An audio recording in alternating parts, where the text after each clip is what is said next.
Nuclear waste simply tossed into the water. This was the face of waste disposal for decades. Greenpeace activists tried to prevent this, in vain.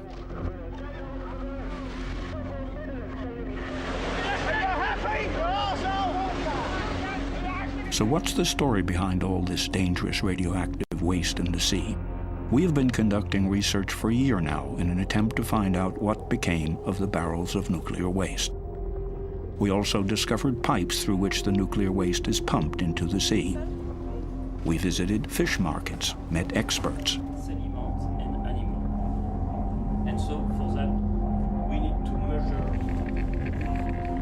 As well as a lot of people who are scared about radiation.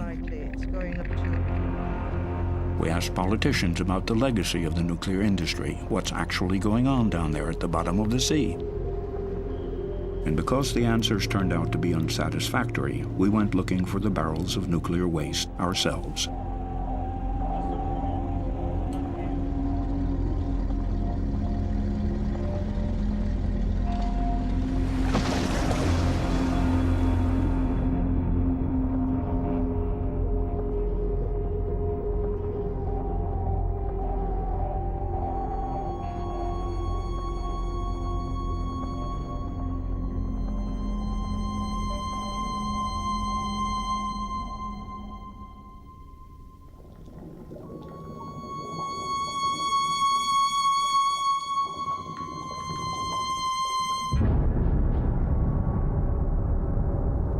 We are going to get to the bottom of what happened in the past. We want to know, where is it radioactive, and what is the source of radiation off the coasts of Europe?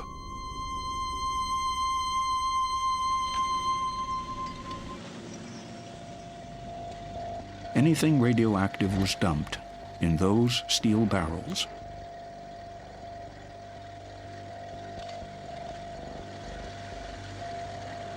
Contents: low-level radioactive waste from hospitals, but also radioactive waste from nuclear plants across Europe.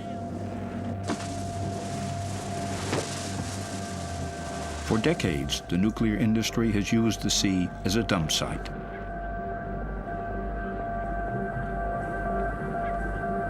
May 1967. In the port of Emden, Lower Saxony, nuclear waste from Germany, Britain, and France will be loaded onto the British cargo ship Topaz. The barrels are to be dumped in at least 4,000 meters of water. The nuclear waste was supposed to be diluted by the water. This is considered to be an absolute certainty. The British crew of the Topaz dumps the radioactive load into the sea. More than 100,000 tons of nuclear waste disappear into the North Atlantic, the Irish Sea, but also into the shallow waters of the English Channel.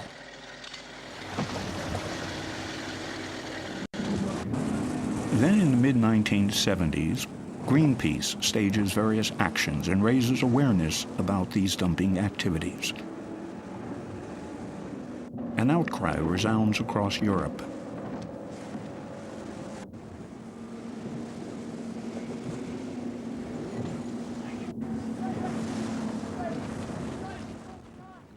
"32 years after the boat operations in the Atlantic, we meet two of the activists from that time at the Greenpeace offices in Hamburg. Harold Zindler and Roland Hipp haven't seen one another for a long time.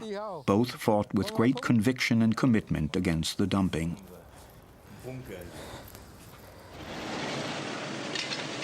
We show Harold Zindler the video footage. Even today, years later, a chill runs down his spine. This is cynical. But the nuclear industry was unmoved by the Greenpeace actions. The dumping continued. Environmentalists were criminalized and attacked.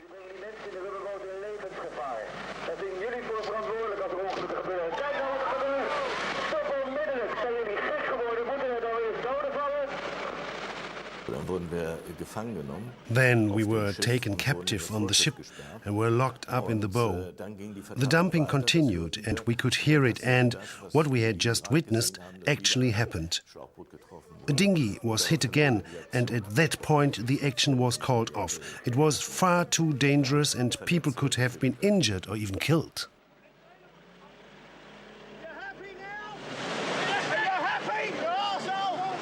These events took place more than 3 decades ago.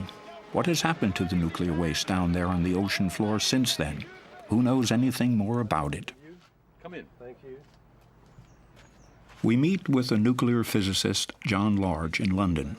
He was involved in the development of a British atomic bomb in the 1960s and knows a lot about the dumping, particularly by the military.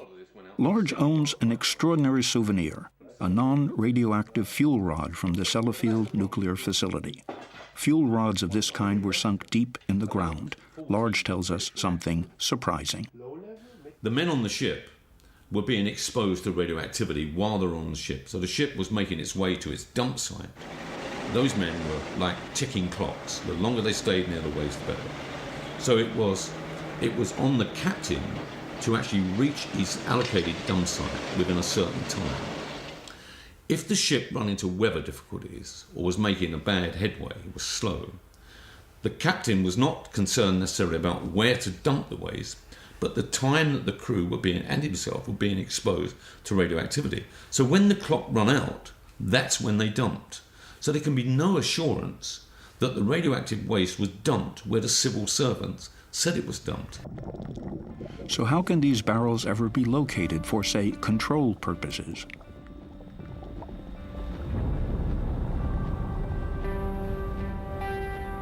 A look at official British dumping inventories raises even more doubt about the accuracy of the information. Entries relating to coordinates or ocean depths are often marked "not known." It gets worse. Even when it comes to information regarding radioactivity, we repeatedly read "not known, not known, not known." This is according to an inventory of dumpings in the Irish Sea. Who could possibly know where the barrels are located? Perhaps the UK Health Protection Agency, HPA, might be able to help, as it is responsible for radioactive waste.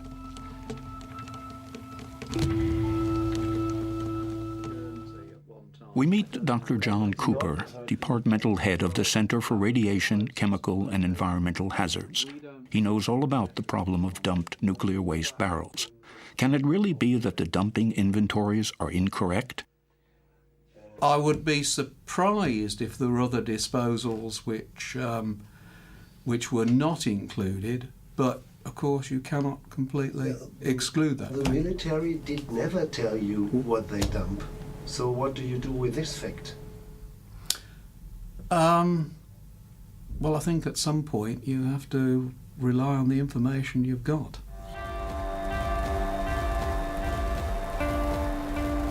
The UK nuclear reprocessing site Sellafield, formerly Windscale. The atomic waste also came from here and disappeared into the Irish Sea, into the Channel, into the Atlantic. The suspicion, highly radioactive nuclear waste may have been dumped. It was officially banned.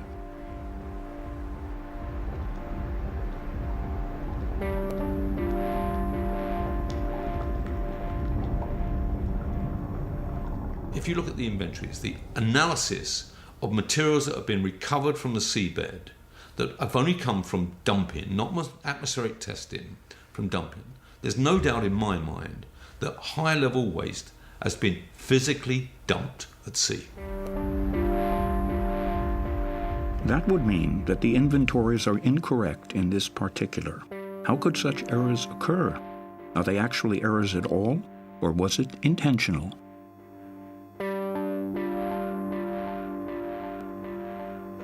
Powers that are written in a future. Michael Meacher might know more about this. He was Minister of State for the Environment from 1997 to 2003 and an opponent of the dumping policy. Charging for workplace parking levies and other measures which local authorities will put into their local charge.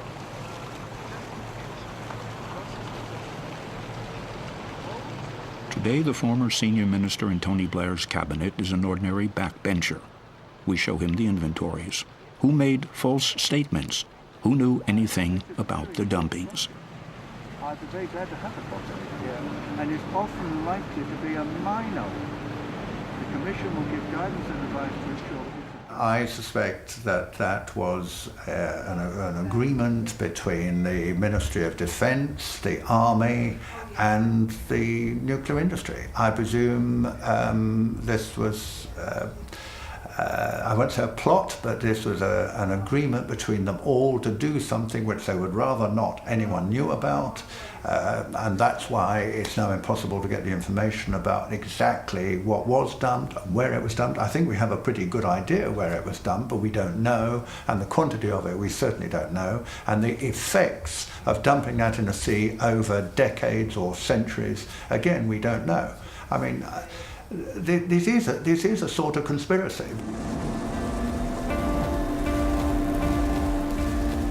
Even Greenpeace didn't know at that time how bad it was, but the protests were successful. The dumping of nuclear waste was forbidden worldwide in 1993. Greenpeace activists were celebrated as heroes, as in the case here in Vigo, Spain. For more than half a century, barrels of nuclear waste had been dumped into the sea in keeping with the motto at the time: the solution of pollution is dilution.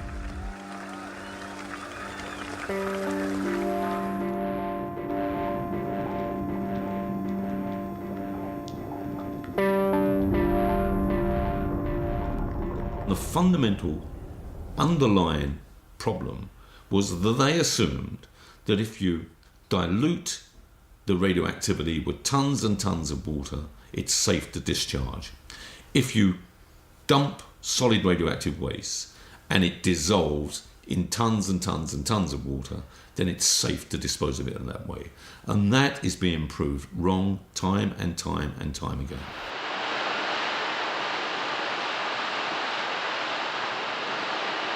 The first evidence that dangerous, highly toxic waste, which has accumulated over the years, simply doesn't disappear through dilution, was gathered by experts after an exploratory trip in the mid-1980s. Germany sent the research vessel Walter Herwig to the Atlantic dump sites. The disposal points were examined. In so doing, the scientists inadvertently salvaged 9 barrels. The researchers found plutonium in the water, in the seabed, and in the fish.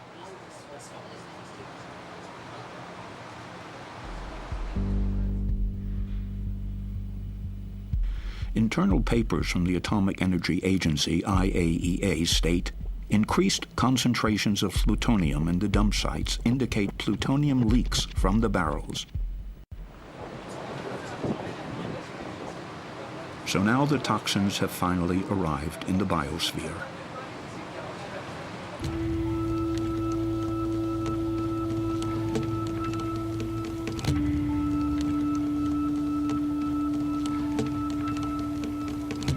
Monaco, seat of the IAEA's marine laboratories. Biologists here are researching the dangers of nuclear waste in the sea.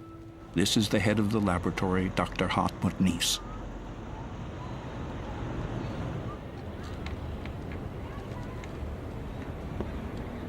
The experts feed contaminated food to marine animals. They want to find out how it will affect the organisms.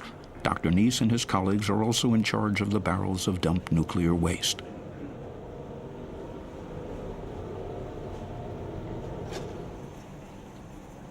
The key question is, what happened to the barrels? Are there still any undamaged barrels down there after all these years? Or are they all corroded? We examine the ocean floor constantly in any case, and we would certainly have noticed any barrels. So you would assume that the barrels in the English Channel would all have rusted open or have simply gone? I would assume so. And if you would now find undamaged barrels, wouldn't it be better to salvage them? If it's not going to cost me a lot to get them out, of course. Yes. There hasn't been a single new investigation into the dump sites for 12 years. Is Nies right? Are all the barrels corroded?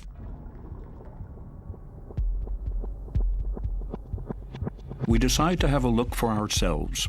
Hurd Deep, an underwater channel in the channel close to the Channel Islands, is the only dump site within range of our resources and capabilities.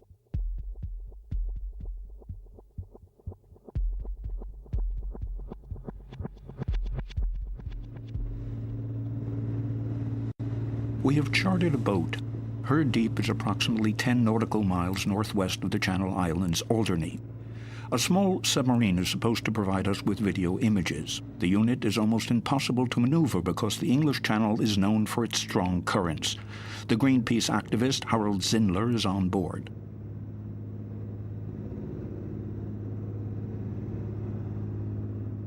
If I had the resources, I would fetch up a barrel immediately and dump it on the doorstep of those responsible. It is irresponsible. More than 28,000 barrels of nuclear waste have been dumped there. It's unbelievable.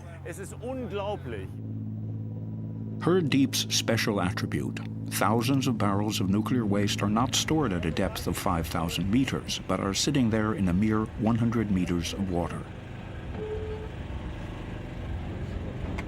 Tension mounts.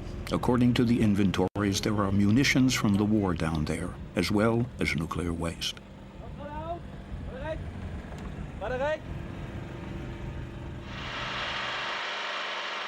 What are we going to find?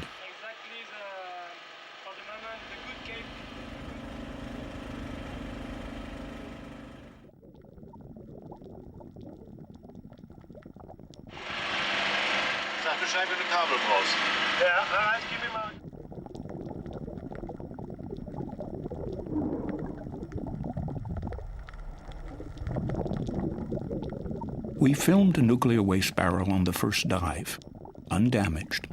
So there are sealed barrels still down there which could be salvaged. Of course, we are not permitted to salvage the barrel.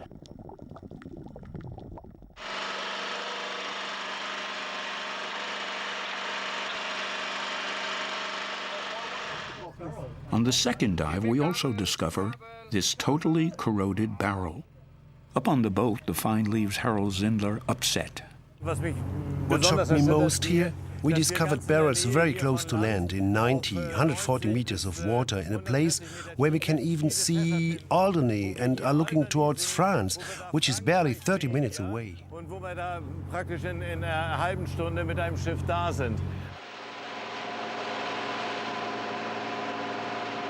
We return to Alderney. What does this find mean for the residents of the island?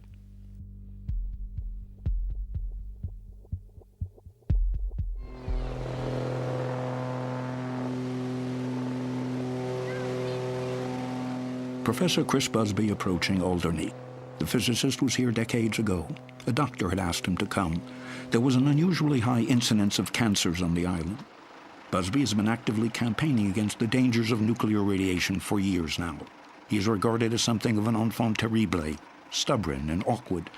Rather than to listen to his pointed opinions, he is the sort of person whom the authorities prefer to stigmatize.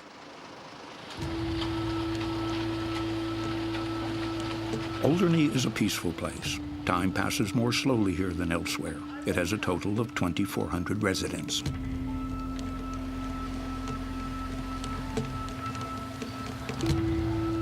The island is also a refuge for well-to-do British pensioners. But the place may not be as idyllic as it at first seems.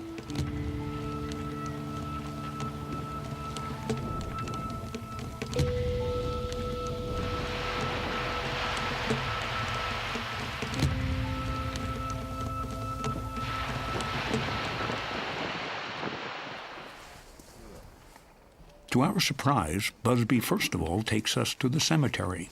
According to the thesis, you have to look for the victims. That will tell you more than any maximum radiation levels. Really old lady. 35.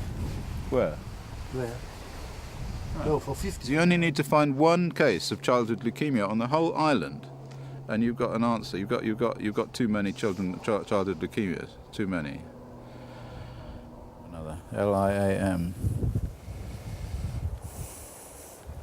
We tried to find out whether there really is an increased incidence of cancer deaths. However, the UK government keeps the precise statistics under lock and key. Data protection policy. Perhaps we'll find clues on the island. We take a stab at it and ask in the residential area near the cemetery about causes of death. One of the estate agent's first wives died from a brain tumour, and then when we came over a few years ago, his second wife has had a brain tumour, but I think she's all right now. And there was actually a series on the television in England about operations where they filmed them live. And they filmed a chap having a brain tumour removed, and we found out that he was from Alderney, and he in fact died last year. But I think there's been a child here, at least one child with a brain tumour. We're going back to England. Statistically speaking, this would be very noticeable, but the authorities have only one thing to say to Chris Busby. Everything is fine. Wow. You're right. Watch out. The professor goes with us to the beach. He wants to measure radiation. The competent UK authorities argue that both the quantity and levels of radiation were far too low to cause harm to people.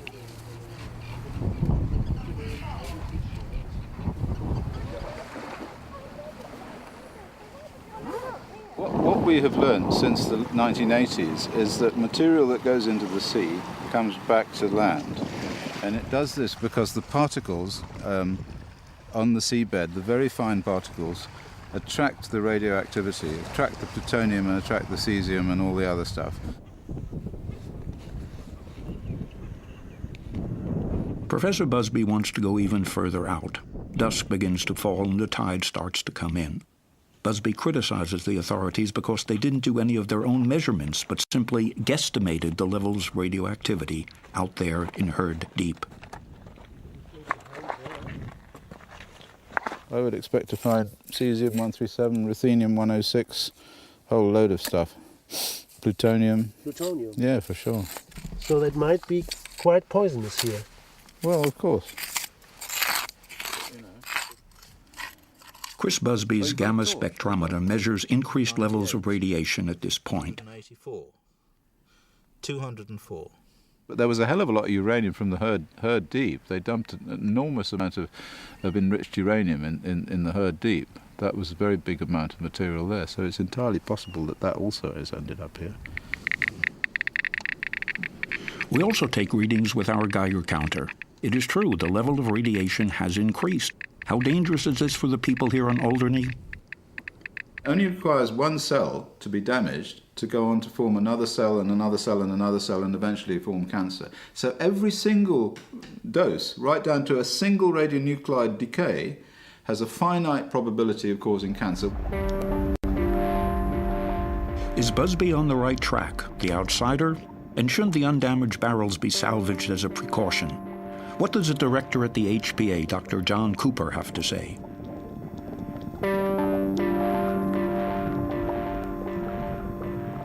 I don't think there was a great risk, a significant risk from the disposals at Hurd Deep. Even if it is only 100 metre? Yeah, it's probably something you wouldn't do these days. I think the best way of approaching this is to leave the material where it is. We chase up the Atomic Energy Agency, competent in these matters. How does the agency evaluate the dangers of these dumped barrels?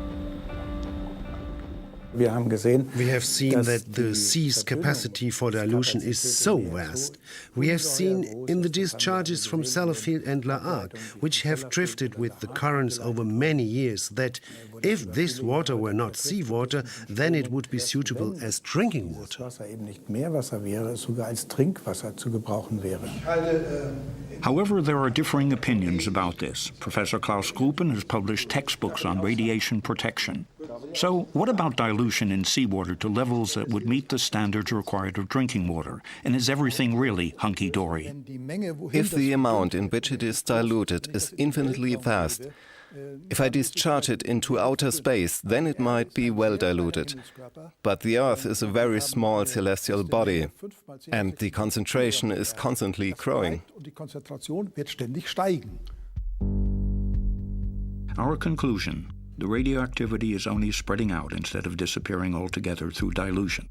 There are no exact details about the location and number of barrels, and there is disagreement as to whether they should be salvaged.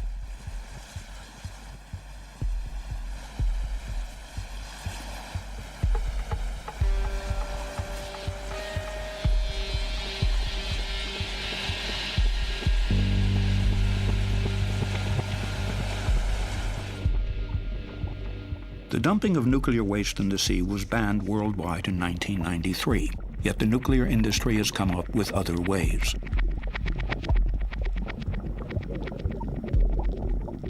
They no longer dump the barrels at sea. They built kilometers of underwater pipes through which the radioactive effluent now flows freely into the sea.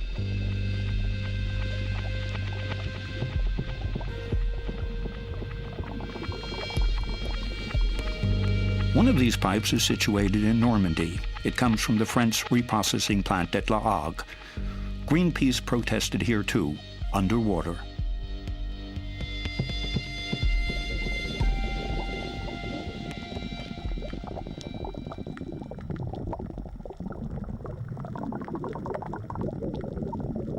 To environmentalists, the matter is clear-cut. This method of disposal through pipes destroys the environment, just like the dumping of barrels. The advantage for the nuclear industry, no more bad press because of the barrels. For the disposal via waste pipes remains hidden from the public eye, quite literally. Hague is the waste processing plant servicing nuclear waste from all over Europe. Germany's casters rolling into Normandy. But the people here are no longer willing to accept the abuse of the sea as a nuclear dustbin. David Boyer is a physicist, founder, and chairman of an environmental group. He is visiting a local primary school today and telling the children about radioactivity, toxic plutonium, and nuclear waste.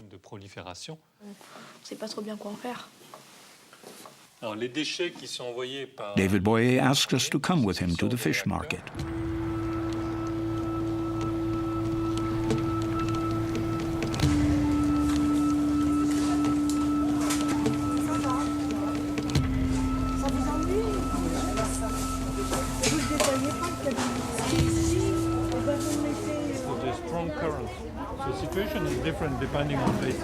The physicists criticized the assessment criteria relating the health of marine organisms. According to him, Fukushima has changed things. We need to rethink. One can no longer say clean water equals clean fish equals healthy fish. Some of them contaminated and some of them not. It's more difficult with fish because they move around. So one fish picked up someplace, might have been in a radioactive place, get contaminated. So in these mussels, you might find something.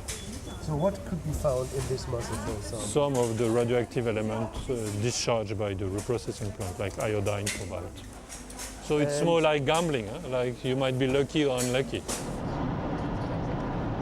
The toxic waste from the reprocessing plant at Hague is no longer a just local problem for the people of Normandy. According to Boyer, marine pollution is a European problem. If you balance the benefit against the detriment, this benefit is almost zero, except for the local economy. But as a global point of view, it's zero. And the detriment is evident, so of course it is a sin. Boyer travels with us to Ostend, Belgium, 400 kilometers from Hague. He will show us how far the radioactive toxins have already spread, for their origin has been precisely measured. He meets up with a Belgian activist. He gathers seaweed. The environmental activists distrust the measurements made by the operators.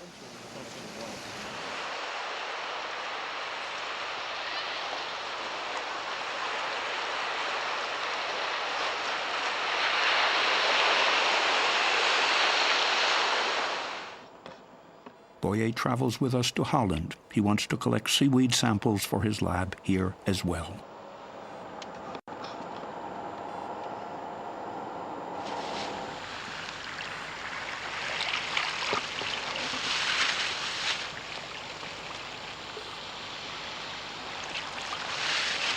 I have the iodine, the seaweeds from Germany there.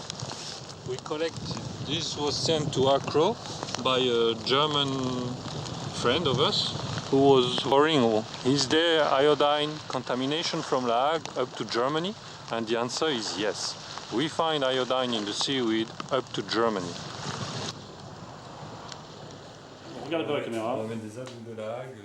We are back in Accra's labs, the Citizens Initiative. The water that was just brought here by volunteers has given a 5-fold higher tritium value than the rating supplied by the French operator Arriva. It is now obvious why the citizens take their own measurements.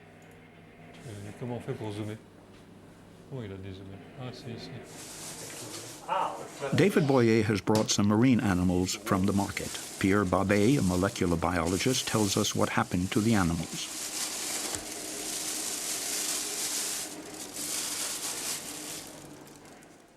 We now know that there is a very good exchange between the deep sea and the upper water layers. The radioactive toxins accumulate in the food chain. This little worm here, for example, can contain 2,000 to 3,000 times more radioactivity than its environment. It is then eaten by the next biggest creature and so on. At the end of the food chain, we discovered damage to the reproductive cells of crabs. And this damage, these genetic defects, are inherited from one generation to the next. And the effects and the mechanism of human cells and animal cells are the same? Yes, yes. I don't know, a cell in human or in animal, it's the same. Highly toxic plutonium is found in grey seals off the coasts of Europe.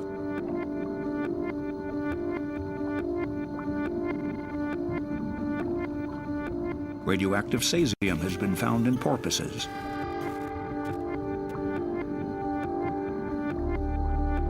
The animal impact upon future generations is unknown, so marine biologists insist every animal must be protected from radioactivity.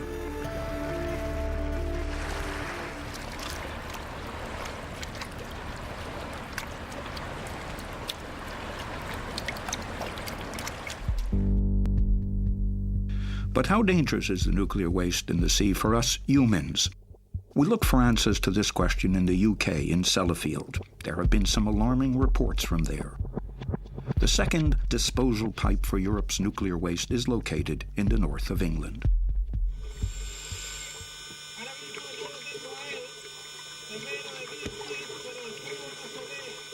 As in France, it was Greenpeace environmental activists who drew attention to the pipe.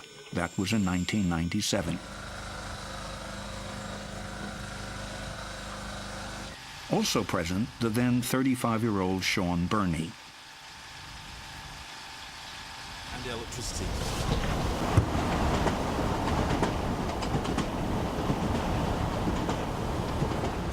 For nearly 2 decades, Burney has been actively campaigning against the discharges. It is a struggle for numbers, limits, but also the prerogative of interpretation. Burney is concerned about the people here on the coast. The government has had many of them examined.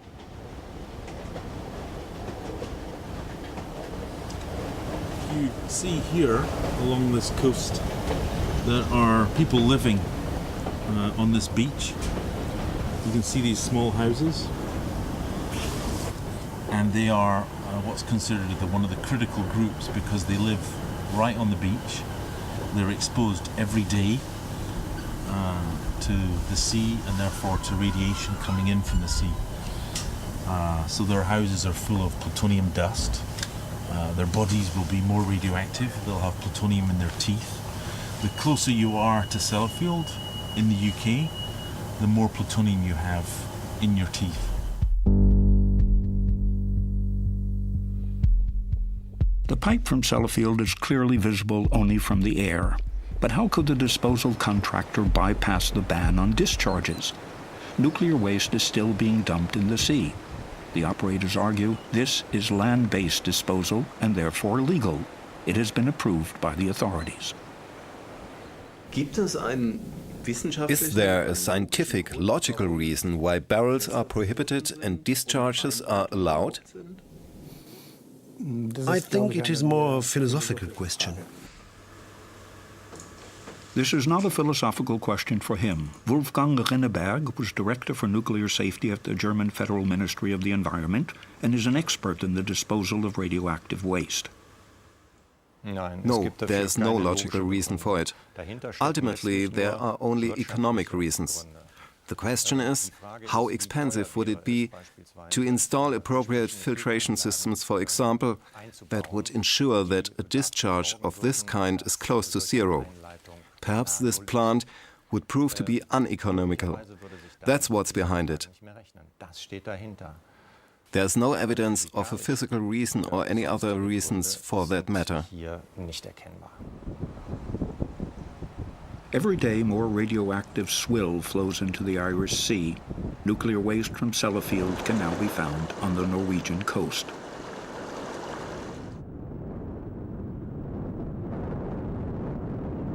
In the meantime, the local residents are given to believe all is under control here on the beaches around Sellafield. The staff at Sellafield make their presence felt. The operators and authorities both claim there is no risk. Checks and controls are being carried out all the time. And yet, plutonium can be found here on a daily basis. The toxic waste returns from the sea here as well. It leaches out, it dries, and is left lying on the beach. The people here have long since guessed that the dangers are greater than those responsible care to admit. We're not going to change the world. Little people don't do it. It's the big people that do that.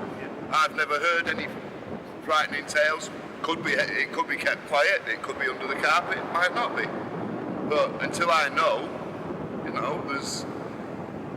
the sea's being polluted all over the world. The beach at Sellafield has won an award for being one of the cleanest in England. Every day, a groundhog or a small excavator removes plutonium from the beach. A scanner locates small radioactive particles at a depth of 30 centimeters. In recent decades, the operator at Sellafield has tossed more than 500 kilograms of plutonium into the sea.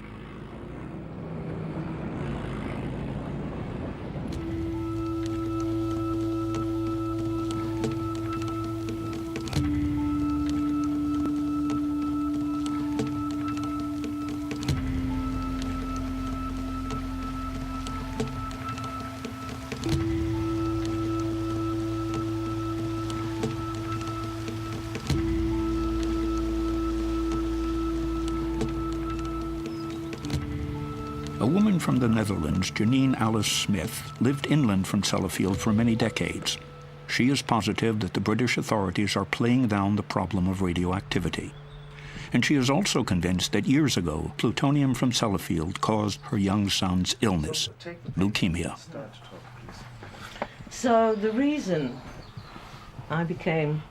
we used to go to the beach, and we used to spend lots of time on the beach. And like all babies, he picked up sand, he put it over his head, he put it in his mouth.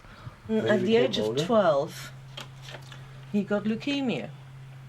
And I then realized that he was not the only one. There were more children in the area. Donald, he did okay. He was diagnosed as a little child, but at the age of 19, he was afraid that it would come back. And Gemma, she died at the age of 7. She had to have a bone marrow transplant, but she died of infection. Windscale, the biggest commercial nuclear reprocessing works in the world. As early as the 1980s, regional television had already reported of the increased incidence of leukemia in children. For journalists, it was obvious that the operator and even the health authorities were in denial about the true extent of the danger. As many as 3 pupils at the same primary school in Seascale developed leukemia. Despite Yorkshire Television's intense coverage of the issue, the discharges continued. In the world. The radioactivity here can be measured quite simply with a Geiger counter. It's in the mud and it's on the beach. Scientist Dr. Philip Day is measuring this radioactive pollution. We tried to find out if there was any truth in these reports. It is strictly forbidden to film around the reprocessing plant at Sellafield, nor is it possible to take photographs on site, nor can we get near to the discharge pipe. It proves difficult to arrange an interview. As a last resort, we finally meet in the car park in front of the plant. What is the link between the radioactive waste and the leukemia cases?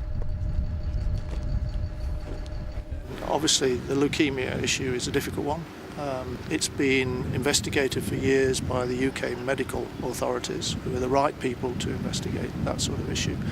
And their conclusions are that the leukemia excesses around Sellafield, in one particular locality, cannot be due to our operations.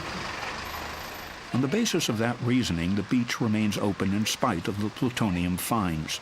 It has been long since assumed within the scientific community that chronic poisoning, even low radiation doses, can trigger cancer. We drove 10 kilometers inland because it is also possible to find the toxic deposits here. The level of radiation has increased on this riverbank. Janine Alice Smith and Sean Burney show us.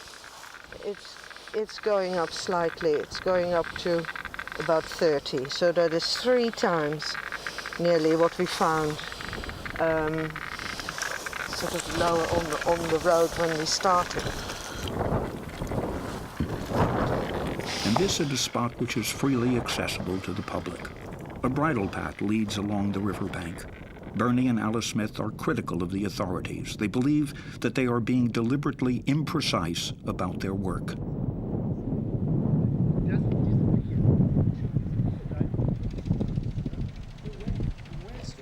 So when the authorities take a sample and they measure, they might take one sample here. What I used to say to journalists, they just want to know what happens from year to year. They don't want to know what happened 50 years ago. And, you know, they try and hide that, but it's there. So you don't take deep samples, they don't take deep samples. They take surface, very few samples are taken. So they get the evidence that they're looking for rather than what would be in the interests of public health. The authorities haven't even measured plutonium at this spot. We take a soil sample and we'll have it evaluated back in Germany at the University of Mainz. The result turns out to be alarming. The amount of plutonium is up to 10 times higher than the permissible limit. Okay, that's the first sample. The other sample will come from far more. How dangerous is it to live in Sellafield? Professor Richard Wakeford from the University of Manchester doesn't think it's that dangerous. The operators like to quote him. After having worked for almost 30 years in the nuclear industry, he is considered to be one of the luminaries on the subject of radiation risks. Well, I think that's...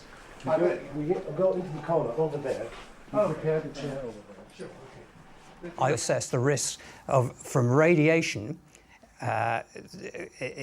in an aircraft flight or living in seascale to be very small, and it should really not be of major concern to parents or anyone else. There are much more important things to be worried about. There are 2 major ideas. Either childhood leukemia is a rare response to a common but as yet unidentified infection, or large-scale urban-rural population mixing, there has been an increase of childhood leukemia. I mean, that's very compelling epidemiological evidence. Conclusion. Either a virus or population mixing around Sellafield is responsible for cancer, but not the highly toxic nuclear waste from the sea? I mean, there was...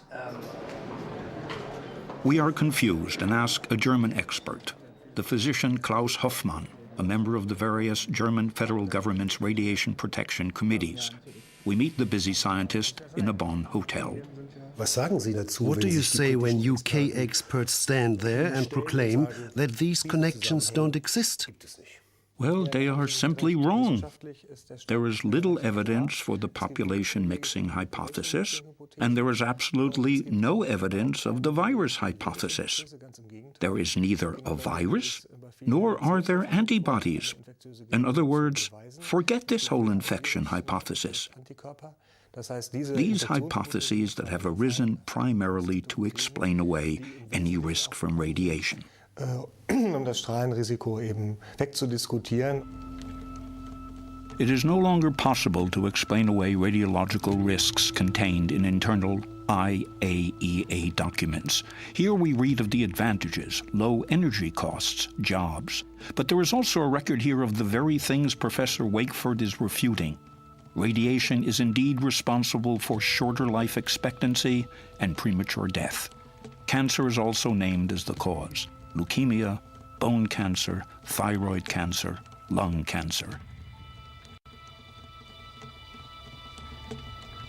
Here are private videos from a children's cancer ward in Wales. Professor Chris Busby sent them to us.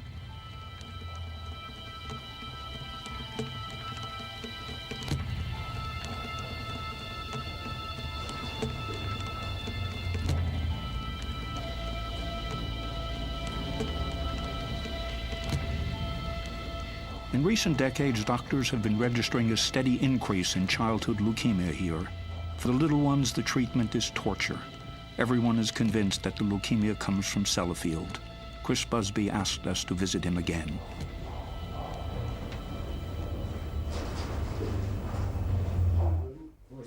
Together with his colleague Richard Bramhall, Busby tells us an incredible story. The cancer statistics around Sellafield are 10 times higher than in the rest of the country. About 20 now, if they're alive.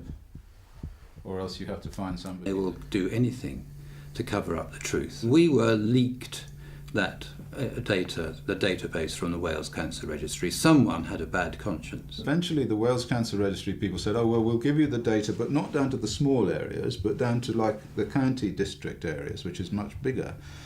But when the data came, and I put it on the computer, I found that it was the small area data. It wasn't the big. So whoever had done it, either by mistake or because they wanted to leak it, had given us the small area data. After the Cancer Registry had given us the data, they were sacked. That was it. I put a letter into the British... people were sacked? Yeah, all of them, yeah. Well, they closed the unit down. Yeah. We don't know what happened. So this woman, Mary Cotter, who said, we will give you what you want, she was sacked.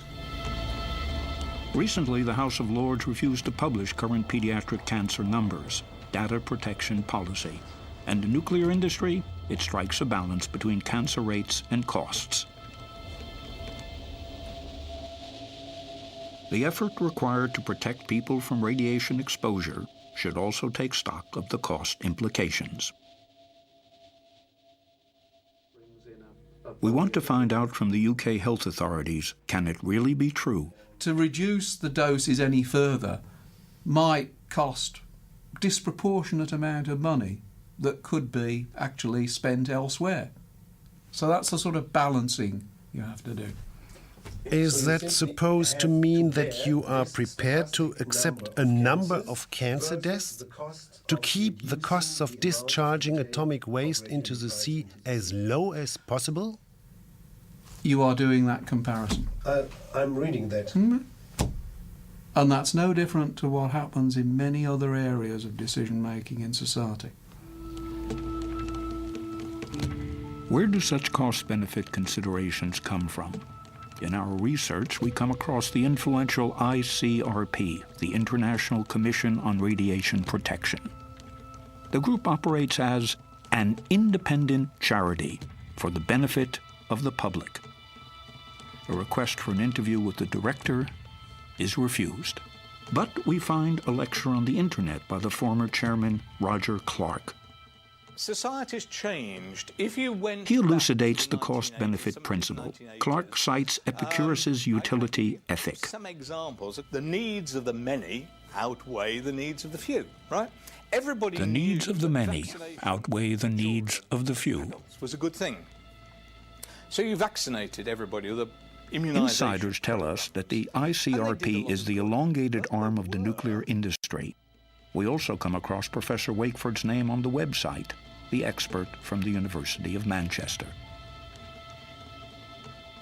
To our surprise, we also find Dr. John Cooper's name from Health Protection Agency. You are working for the Health Protection Agency. Yes. At the same time, you are in the main body of the ICRP. Yes. So you give yourself the independent scientific risk from one hand to the other. So yeah. in Germany it would be a conflict of interest. A conflict of interest. Yes, that is a problem. The HPA is the ICRP. The ICRP is made up of government institutions, government representatives. So therefore, the HPA, the ICRP, is made up of government representatives. The ICRP is not some great independent body. It's made up, people from the HPA attend meetings of the ICRP and set the standards. Truth is, I knew that Even former UK Environment Minister Meacher has to admit his impotence. I, as a minister, my civil servants were not very pleased about this, bringing in people like Chris Busby or other people who are independent scientists like John Large.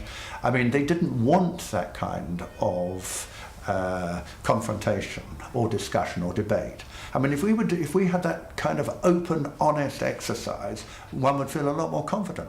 But government doesn't want to do this. They just want to go with the official standard view, which actually is the nuclear industry view.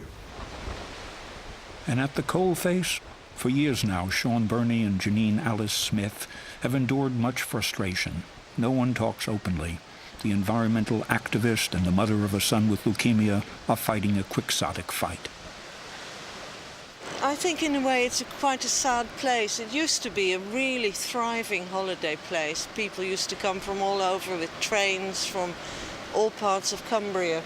Anger that decisions by governments over many decades have created this nuclear disaster on this coastline, and for most people here, they don't know about it, or if they do know about it, they don't want to know about it. It's out with their control. It's a decision made by government in London. Sellafield and La Hague show that the disposal of waste into the sea was, and still is, a mistake. However, hardly anyone is prepared to admit it officially, because then you would have to deal with tough questions. Who was lying? What can still be salvaged? And who is going to pay for it? From the northeast Atlantic dump sites all the way up to the coast of Norway, nuclear contamination from barrels and pipes is a problem which is deliberately being brushed under the carpet.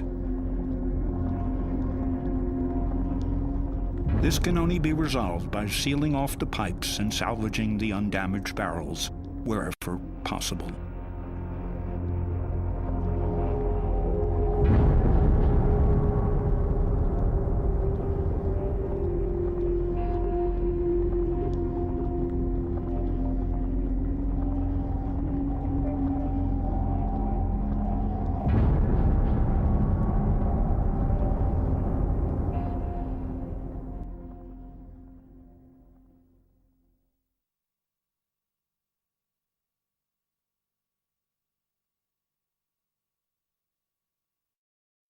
We need to get subscribed and get this unity stronger and beat YouTube at their own game.